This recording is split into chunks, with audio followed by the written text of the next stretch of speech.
Hi guys. So I have made this video keeping in mind almost everything one should know before going to Europe as an exchange student. Now this video is completely based on information from my personal experiences, things that I have seen my friends face, and advice from my seniors before I went on my exchange semester. Now, to keep it simple and short, I'm dividing this video into three parts. Part 1 will focus on selection of universities, visa, flights, accommodation in Europe. Part 2, I will majorly focus on food for Europe, let's say student discounts, currency, and forex cards. And lastly, in part 3, we will be more or less country specific and the do's and don'ts. So as of now, I'm busy with my work, but surely I will try and upload the remaining parts in 3 to 4 days. So yeah, subscribe for so that you just get notified on it. Okay, moving on. Now the most important step is selection of the right university. Now this step might not make sense for this year as you guys are already done with your bidding and so you can just skip to the next timestamp.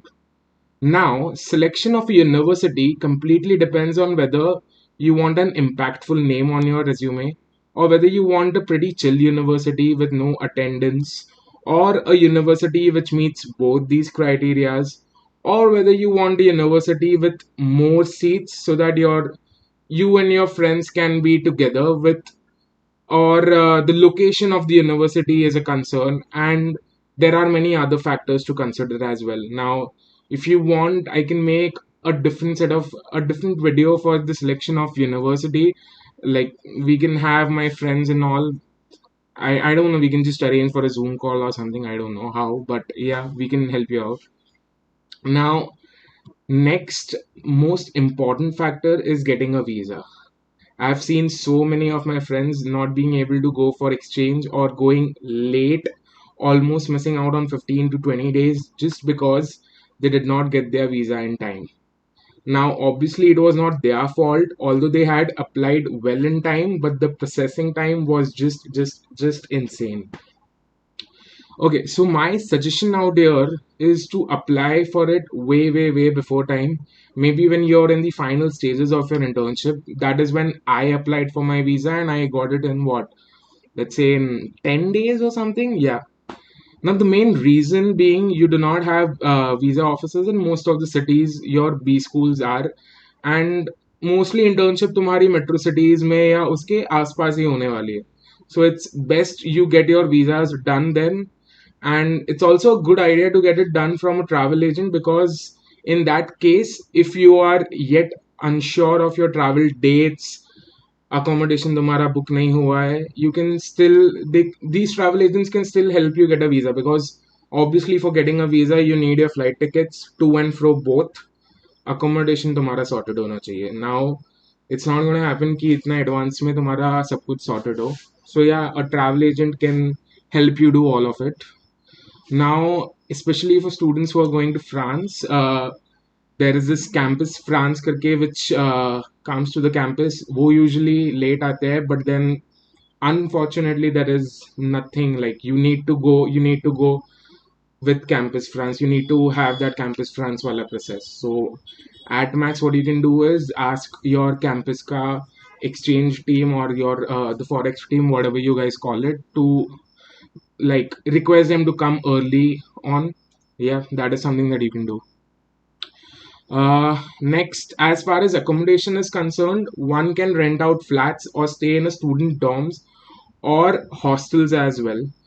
uh, Privacy is not at all an issue. Even in student hostels you have your own room, bathroom, but obviously you will have to share a kitchen with other residents. It's always fun to stay in hostels because you get to interact, party, play with people from different parts of the world. Or another alternative is to rent out a flat or an Airbnb and move in with your friends or exchange students from other B schools. Obviously, you can connect with them.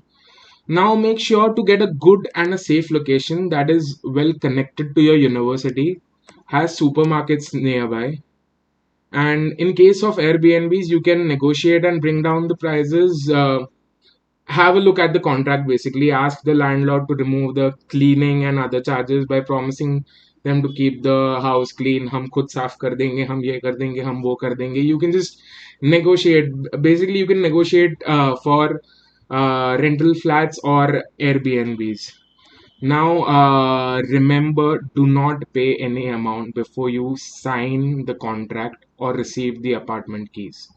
Now this is very important because you might end up finding money scamsters. हाँ, ये सिर्फ India में concept नहीं है, Europe में भी होता है. At least in Austria it does happen. I am not really sure about other parts of Europe, but हाँ, in Austria it pretty much happens. Now, moving on to flight tickets, there are plenty of flights available. It's best to check and compare on skyscanner.com. Now, many will tell you that you need to book a flight only to the country you have applied your visa for.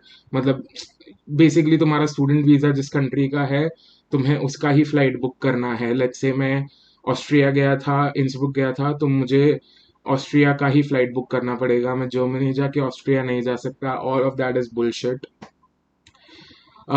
You can book your flight to some other European country that has access through your Schengen visa. Usually, flights are cheaper to a few countries as compared to others, obviously, due to demand and supply. So, if you're supposed to go to country X, you can still take a cheaper flight to country Y, and all you need is a proof, maybe a train ticket or a bus ticket, whatever it is, that you are going to travel to your country X. मतलब for example अगर अभी मुझे Innsbruck जाना है तो मैं Munich की flight ले सकता हूँ. All I need is Munich से इंसब्रुक का ट्रेन टिकट या बस टिकट मेरे पास होना चाहिए वही टाइम का. That's it. Now choose flights very smartly. Go for something that is affordable and gives you a good luggage allowance over something that is very lavish, I would say. Now, luggage allowance is very important because you will have to carry a lot of ready to eat stuff. So, I had gone by Saudia. Saudia had given me a 46 kg of allowance. 46 kg में से 25 kgs के ऊपर तो मेरे पास सिर्फ खाना था. All the ready to eats, that's it. So मैं 3 महीने के लिए लेके गया था. दो I did not use it for all 3 months, but जिस भी दिन में यूनिवर्सिटी जाता था या जैसे भी होता था, और maybe if I am travelling to some expensive country, I would carry the ready to eats. Now, it's also a good idea to directly call the airlines and inquire about student discounts or student prices. Usually, तुम phone करोगे तो they might give you a better deal or a better discount. So yeah, that is pretty much it from part one. Stay tuned for part two. Subscribe. I'll surely try to upload the part two video in 2 to 3 days, max 4 days. I promise max 4 days.